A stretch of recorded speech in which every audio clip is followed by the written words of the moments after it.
హైటెక్స్లో TG Genco ఉద్యోగులకు నియామక పత్రాలు అందజేసే కార్యక్రమం చేపట్టింది సర్కార్. ఎంపికైన వారికి నియామక పత్రాలు అందజేశారు. డిప్యూటీ సీఎం బట్టి విక్రమార్క ప్రస్తుతం మీడియాతో మాట్లాడుతున్నారు. ఇప్పుడు ఆ లైవ్ చూద్దాం. అందుకోబోతా ఉన్నారు. ఈరోజు అందుకున్నటువంటి వాళ్ళు భవిష్యత్తులో 30 సంవత్సరాల దాకా ప్రభుత్వ శాఖల్లో ప్రజలకు సేవ చేసేటువంటి అవకాశం ఈ ఇందిరమ్మ ప్రభుత్వం మీ అందరికీ ఇస్తూ ఉంది. నేను ఈ సమావేశానికి వచ్చేటప్పుడు కూడా గౌరవ ముఖ్యమంత్రి గారు స్పష్టంగా రేవంత్ రెడ్డి గారు మీ ద్వారా ఈ రాష్ట్రానికి ఒక సందేశాన్ని కూడా ఇవ్వమని స్పష్టంగా చెప్పారు. నాకు ఈ ప్రభుత్వం ఈ రాష్ట్రంలో ఉన్నటువంటి నిరుద్యోగ యువకుల కోసం ఆనాడు దశాబ్దాల పాటు ప్రత్యేక తెలంగాణ రాష్ట్రం వస్తే మా అందరికీ ఉద్యోగాలు వస్తాయి, వచ్చినటువంటి ఉద్యోగాల ద్వారా మా కుటుంబాలు ఆర్థికంగా నిలబట్టమే కాదు ఆత్మగౌరవంతో బతకటానికి ఒక ఉపాధి దొరుకుతుందని పోరాటం చేసిన నిరుద్యోగ యువకులందరికీ కూడా ఈ ప్రభుత్వం అండగా ఉంటుందని, వాళ్ళందరికీ ఉద్యోగ అవకాశాలు కల్పించే కార్యక్రమంలో ముందుంటుందని స్పష్టంగా చెప్పమని చెప్పి వారు చెప్పినటువంటి మాటను కూడా మీకు చెప్తా ఉన్నాం.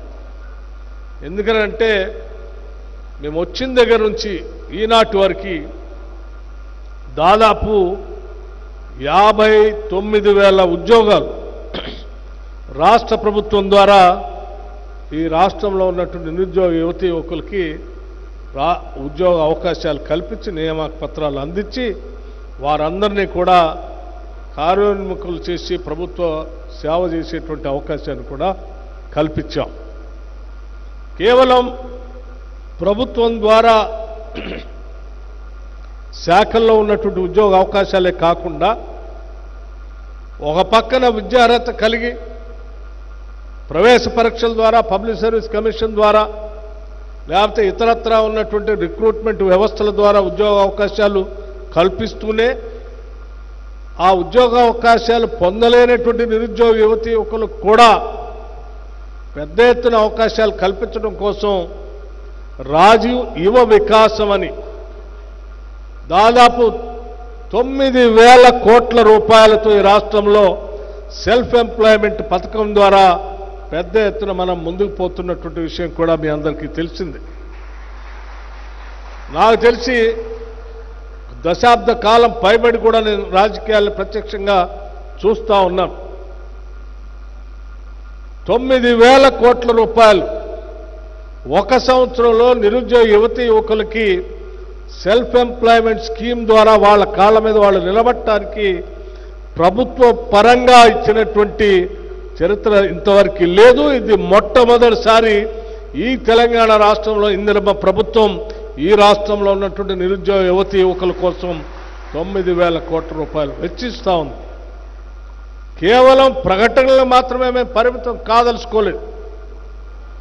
ప్రకటించిన నాటి నుంచి అప్లికేషన్స్ పెట్టుకునే దగ్గర నుంచి సెలక్షన్ చేసే ప్రక్రియ నుంచి శాంక్షన్ చేసే తేదీ వరకు ఆ శాంక్షన్ తర్వాత ఆ స్కీముకు సంబంధించినటువంటి కార్యక్రమాన్ని పూర్తి స్థాయిలో గ్రౌండింగ్ చేసేంతవరకు కూడా డేట్స్ని ముందే ప్రకటించి చాలా ధైర్యంతో ఈరోజు నిరుద్యోగ యువకుల కోసం ఈ కార్యక్రమాన్ని అనౌన్స్ చేశాం.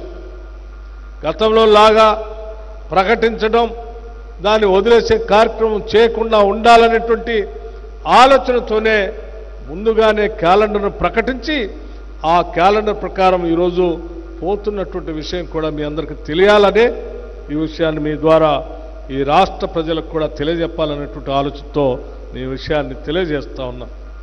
కేవలం సరే రాష్ట్ర ప్రభుత్వం ఉన్నటువంటి ఉద్యోగాలు ఒక పక్కన సెల్ఫ్ ఎంప్లాయ్మెంట్ ద్వారా జరిగేటువంటి ప్రక్రియతో ఇంకో పక్కన దానితో పాటు రాష్ట్ర ప్రభుత్వంతో పాటు ప్రైవేటు వ్యవస్థలను కూడా పెద్ద ఎత్తున ఇక్కడ ఏర్పాటు చేసి ప్రపంచవ్యాప్తంగా ఉన్నటువంటి అనేక సంస్థల్ని ఈ రాష్ట్రానికి వచ్చేటట్టుగా చేసి ముఖ్యంగా ఐటీ సెక్టార్కి సంబంధించినటువంటి వ్యవస్థల్ని కానీ లేకపోతే నాలెడ్జ్కి సంబంధించినటువంటి వ్యవస్థలను కానీ రకరకాల ప్రపంచీకరణలో భాగంగా ఉన్నటువంటి గ్లోబల్లో పెద్ద ఎత్తున పేరుగంచినటువంటి సంస్థల్ని హైదరాబాద్ నగరానికి రప్పించి వాళ్ళందరినీ ఇక్కడ పెట్టేటట్టు ఏర్పాటు చేసి వాటిల్లో కూడా లక్షలాది మంది నిరుద్యోగ యువతీ యువకులకి ఈ రాష్ట్రంలో ఉద్యోగ అవకాశాలు కల్పించడం కోసం ఈ రాష్ట్ర ప్రభుత్వం ఈ ముఖ్యమంత్రి రేవంత్ రెడ్డి గారి నాయకత్వంలో కేబినెట్ యావత్తు ఒక నిర్ణయం తీసుకొని ఈరోజు ముందుకు పోతాం. ఈరోజు మనం చూస్తూ ఉన్నాం, మీరందరూ కూడా చూస్తూ ఉన్నారు. ఇక్కడికి వచ్చినటువంటి హైటెక్ సిటీ, ఈ పరిసర ప్రాంతాలు చూస్తూ ఉంటే ఒకప్పుడు కొండలు గుట్టలు ఏమీ ఖాళీగా ఉన్నటువంటి ప్రదేశాలు.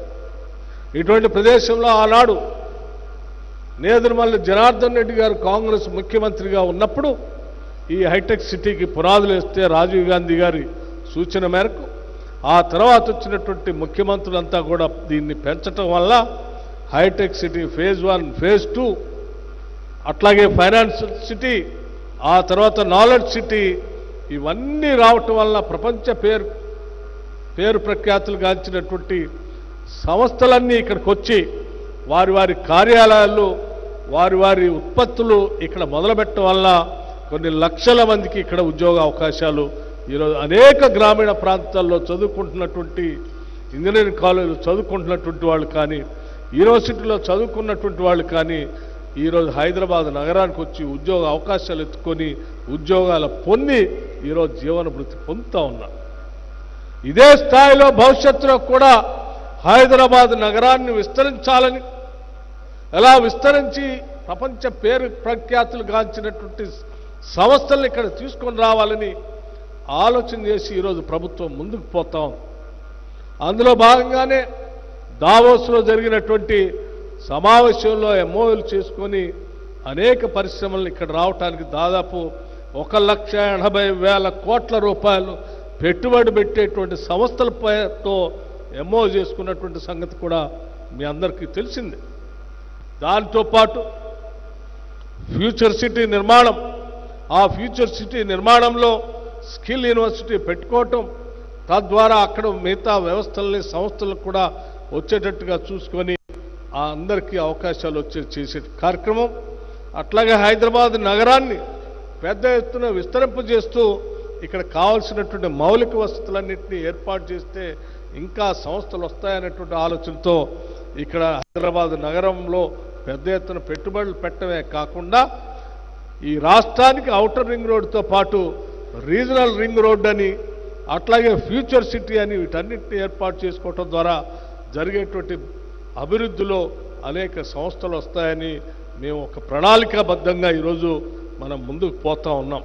ఇవన్నీ పూర్తి బాధ్యతలన్నీ నిర్వర్తించి ఈ వ్యవస్థలన్నీ ఏర్పాటు చేస్తే రాష్ట్ర వ్యాప్తంగా ఉన్నటువంటి ఏ నిరుద్యోగ యువత ఈ రాష్ట్ర ఆవిర్భావం కోసం, ఈ రాష్ట్రం వస్తే మాకు ఉద్యోగాలు వస్తాయని ఆశించి పోరాటం చేశారో వాళ్ళందరికీ మనం ఉద్యోగ అవకాశాలు కల్పించినటువంటి వాళ్ళు అవుతాం.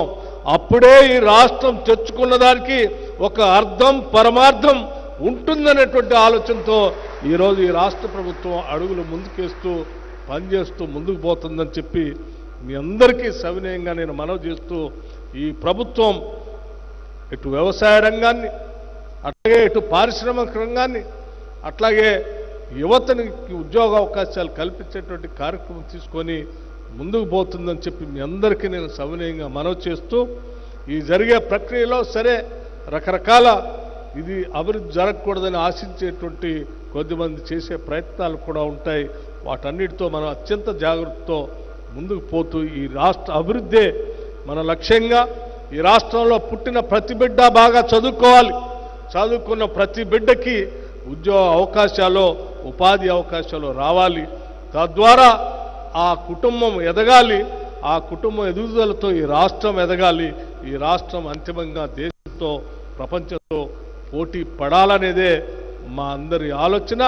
ఆ ఆలోచనకి అడుగులు ముందుకు వేస్తూ ముందుకు పోతున్నామని చెప్పి మీ అందరికీ నేను సవినయంగా మనవి చేస్తూ, ఈరోజు ఉద్యోగ అవకాశాలు పొందేటువంటి సోదరిమణులందరికీ మరొకసారి రాష్ట్ర ప్రభుత్వం తరఫున, ముఖ్యమంత్రి గారి తరఫున అట్లాగే మీ జిల్లా నుంచి ప్రాతినిధ్యం వహిస్తున్నటువంటి మంత్రులు ఉత్తమ్ కుమార్ రెడ్డి గారు, కోమటిరెడ్డి గారు, ఆ జిల్లాలో ఉన్నటువంటి శాసనసభ్యులు, పార్లమెంట్ సభ్యులు రఘువీర్ రెడ్డి గారు, లేదా మిగతా నాయకులు చామల కిరణ్ గారు అందరూ కూడా ప్రత్యేకమైనటువంటి సందేశాన్ని అక్కడ ఉన్నటువంటి శాసనసభ్యులంతా కూడా మీకు ప్రత్యేకంగా అభినందనలు తెలియజెప్పమని చెప్పి నాకు మరీ చెప్పారు. మీ అందరికి కూడా నేను చెప్తా ఉన్నాను, మీ అందరికీ ముఖ్యమంత్రి గారి తరఫున, ఈ రాష్ట్ర కేబినెట్ తరఫున, మీ మంత్రుల తరఫున, మీ శాసనసభ్యులందరి తరఫున మీ అందరికీ నేను అభినందనలు తెలియజేస్తూ మీరు జీవితాల్లో బాగా ఎదగాలని, మీ కుటుంబాలు సస్యశ్యామలంగా ఉండాలని, తద్వారా ఈ రాష్ట్ర అభివృద్ధికి మీరు సేవలు రాబోయే 30 సంవత్సరాలు ఉపయోగపడాలని మనస్ఫూర్తిగా కోరుకుంటూ నేను ముగిస్తా ఉన్నాను. I wish you all the best.